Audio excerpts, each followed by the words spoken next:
Yeah, I'm just hoping that everything is going to be fine because I believe that we might. No, everything is okay. I'm still getting used to this fairly large screen. Indeed. And one thing I would like to point out is, in case you guys didn't notice, SK are missing one of their original players. He has dropped his place from the team, he has given it up, and has allowed their substitute to take his place as the permanent member. So Ral has now been replaced by Desco. This is a little bit sad. I loved Descape, watching Ral. I loved Ral as well. His hooks were the best thing. But now we have Descape. Can he win a place in our heart? Here's the pink stitches, which just looks gross. But it is SK on the left-hand side, and crowd control on the right in the red. Well, it doesn't really matter if you can win a place in our hearts. It all depends on the money. Right, Thatcher? What money? There's no money in this tournament. It's a community cup. Oh, wait, that doesn't work. Shh. Alright, so we're going to see both teams once again heading for their watchtower. And we did see that crowd control all went bot lane, which means they had further to go to get to their watchtower, which is a bit interesting. I would have preferred to see them start top and then rotate down to bot. And SK immediately moving in. They were looking for a fight or a pick there, and they're just going to steal that watchtower, giving them a bit of extra vision. And then they're going to rotate up to the top lane, start soaking up XP. Once again, we're seeing Agony on his own up here, just going to begin clearing the wave. And Zarmony is on his own for SK as the Falstad. He can rotate very quickly. He's going to be clearing the waves for SK. This is very similar to what we saw last game. Also, a Falstad on his own and a Tassadar on his own, with both teams fighting each other. So, if we're looking at both teams right now in terms of pushing power, who would you give the advantage to? In terms of pushing power, Tychus is huge, and Tyrael very good at clearing. They help with the Lightning Shield from Rhaegar. SK has a very good pushing power comp, but if we look on the other side, we have huge amounts of damage that are going to be coming down, and quite a bit of AoE, huge amounts of damage coming down from Reyna and Vala, and a good amount of AoE from Aru on the Anubarak. So their comp also quite good, especially due to Inspire. So it's pretty even. Both teams already pushed all the way up to towers, but SK have taken the advantage already, taking the first tower first, and they're already about to take the second tower, just tanking the shots from Tassadar, who just can't deal the damage to them. I like how they're actually falling back right now to anticipate on the mine's opening. This way they will be able to get themselves into position to actually make it happen. For now though, they're more than happy with just picking up the easy camp. And this is something I'm always curious about, Thatcher. Is it true that if you capture a Merc camp, it will always go in the lane where your golem is not? Yes, that is 100% true. It's also which is why some teams, SK not doing it in this case, but some teams like to leave the easy camp until the enemy golem spawns, because then the easy camp on their side will help push the golem, will help kill the enemy golem for them. It's a fairly common tactic, and one we see a lot. But right now, both teams in the mines, we already have crowd control very much ahead in the skull count due to the fact that SK did take their easy. But now BZ going on to Paolau. Yeah, Paolau, well, it looked like to be in a lot of trouble, but he does still have his regeneration passive. In the meantime, though, Creeper's even more sorts of troubles. He has nowhere to run, is with his back against the wall. Paolau desperately trying to save his buddy by actually tossing himself, well, actually being the sacrificial lamb for SK, but SK has nothing of that and immediately takes down Vala with ease. Yeah, but while in the meantime, though, this, crowd control 45. Have just been around the map stealing skulls, and they do get the bigger golem. Agony is probably going to get out as well. We're seeing both Descape and BKB go onto him, but Descape accidentally hooks a Locust left behind by a Nubarak, so they're not going to be able to clear this. They're just going to have to get the skulls. They don't get any other members of the enemy team, but they do have a 3-0 kill advantage and get the rest of these skulls, giving them a 47 skull golem. Still pretty strong. In the meantime, crowd control already in the mid lane, taking this hard camp. They will move back to their own easy camp straight afterwards. Yeah, this is in essence, this entire fight was pretty good actually for crowd control. I mean, they lost their members, they lost Raynor and Vala, but due to the massive amounts of AoE steal. that the rest... Oh yeah, that is a steal, but... Yeah. Good job, that's all I have to say on that one. Very good job, very nice steal. It looks like they're going to attempt to steal the easy camp as well. They're all moving in here, except for Rhaegar. They haven't actually moved in yet. They're just sort of trying to make them back up, and they have managed it. There's only 3 members here. Rhaegar is now coming in. Where is the 4th member of SK? There he is, there's Falstad on the other side of the wall. And they're going to be able to steal this easy camp as well. And that's going to be backdooring the entire time that this golem is pushing. And then SK They're going to send, looks like, no, Tyrell's coming down to defend as well. So they're just going to send everyone down to this bot lane. They have a couple mercs which are going to keep crowd control busy. In the meantime, they're just going to drop all of their damage onto this golem. They do have a level advantage, don't get stunned. Good job. So they're just going to damage this golem, take it down as quick as possible so they do not lose too much. Yeah, tower is now finally out of ammo, but I'm kind of curious why crowd control has opted to actually force themselves upon this easy camp and not supporting or defending against well, their own and their enemy's golem respectively, because right now the enemy's golem is on the fort, and if they actually moved as a 5-man group, they should have been able to at least stop it from allowing the fort to take damage. Well, they've already protected the fort fairly well. They've also cleared the mercenaries, which means bot fort wouldn't have taken as much damage, and that is now what SK have to deal with. They have to deal with a full health fort. Even the tower didn't take damage, so those mercenaries didn't do as much damage as SK would have otherwise been helping, but it did keep crowd control distracted for a bit. SK can attempt to do a bit of damage to this fort. Does take a little bit of a couple hits. Deep tunnel never Aurora. This might be a little bit in over his head. He might just go down. Yeah, he will go down. That's immediately BKB jumping in for the kill. Very well done by SK. Now they have the numbers advantage, so there's not much crowd control to do about it, because SK is already tanking up the fort. And it is interesting how much pressure SK is trying to put into the fort that their Grave Golem is not going to be attacking. Well, this is the point. It's extra XP. That Grave Golem will eventually take that top fort. There's pretty much no dispute about that. It's very difficult to not do that.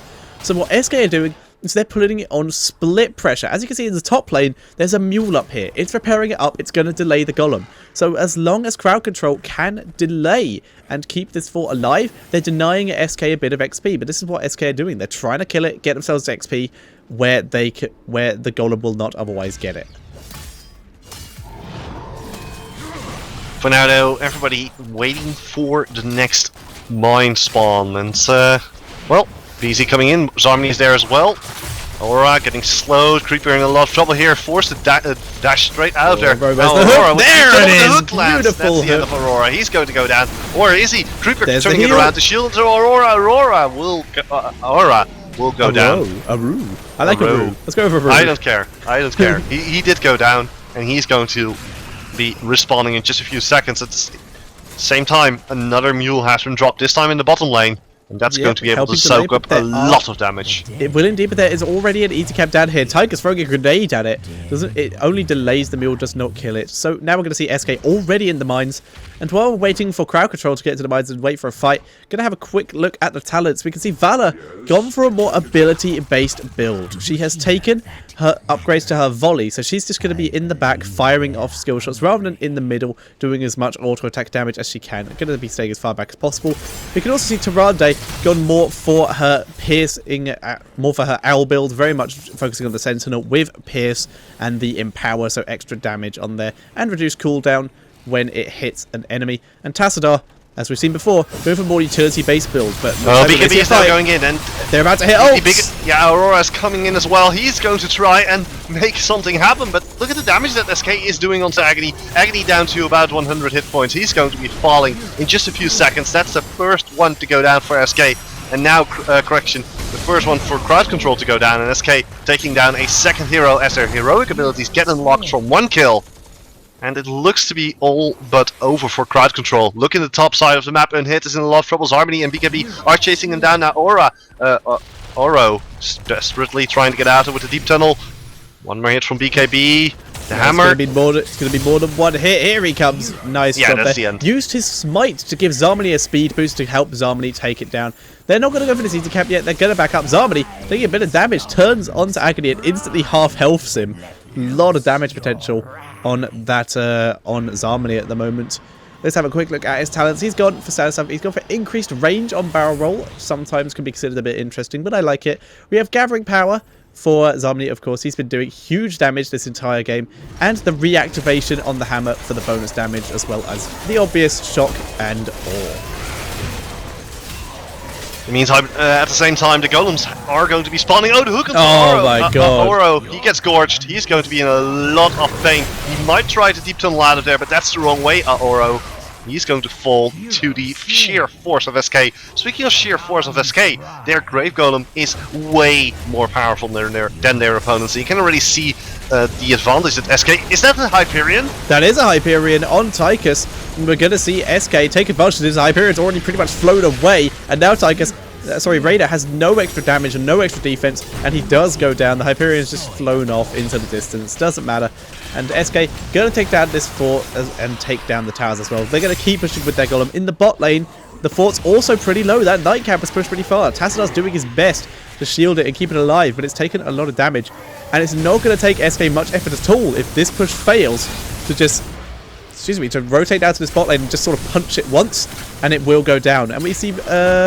we can see that Tyrande taking the Starfall. Oh, it's a bit of extra damage. Paolo gets pulled in. There's a judgment straight onto Nubarak. He's going to fall as well. They're going to be focusing on the Paolo. He has already taken too much damage. Is down. BKB at the same time has to be very careful, but the nice ancestral healing is going to keep him alive. The Grave Golem now focusing down onto this fort. Agony going into Archon form, trying to prevent SK from taking down this fort, but the level disadvantage is just a little bit too much. Well, not just a little bit, way too much for them to handle, and crowd control is forced back to their core. Is this going to be an instant game-ending push? I sincerely doubt it, but SK can definitely, they can rotate to the bottom lane if they so desire. Yeah, they're just going to send one person down there. It's probably going to be Tychus. He'll throw a grenade. Nice owl there, just demounting Beezy. That's going to be very irritating.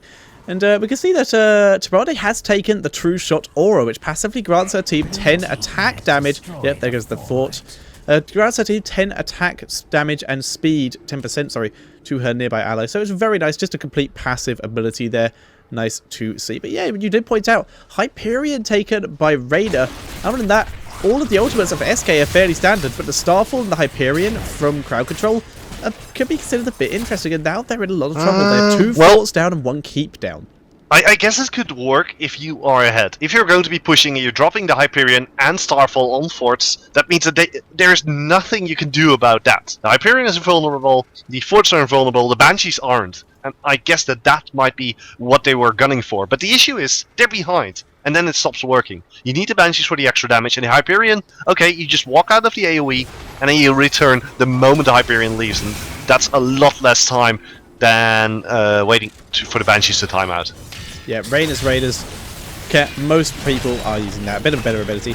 Although Hyperion is nice if you're chasing or if it's a huge team fight area. You're going to get a lot of damage down, and also quite nice for rushing a core.